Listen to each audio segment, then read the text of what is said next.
සරලව කියනවා නම් මොළය කියන්නේ ශරීරයේ කම්පියුටරය වගේ දෙයක්. අපි කරන, හිතන, දැනෙන හැම දෙයක්ම එය පාලනය කරනවා.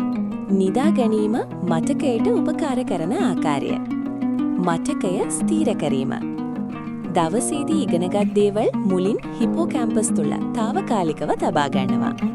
නිදා ගන්න වෙලාවේ ඒ තොරතුරු මොළයේ වෙනත් කොටස් වලට මාරු කරලා දිගු කාලීන මතකයක් කරනවා.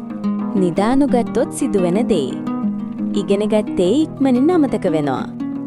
අවධානය අඩු වෙනවා. තීරණය ගැනීම අසීරු වෙනවා. වැඩි ඕවර්තින්කින් සහ ස්ට්‍රෙස් ඇති වෙන්න පුළුවන්. 2.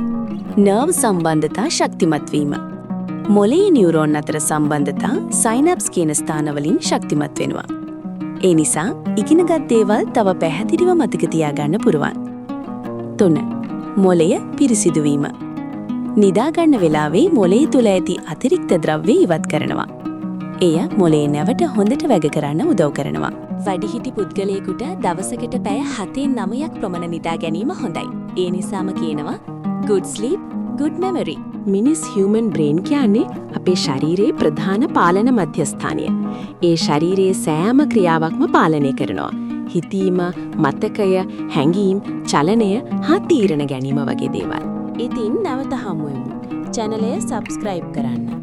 මේ වගේ වටිනා තොරතුරු යහළුවන් අතර බෙදා ගන්න.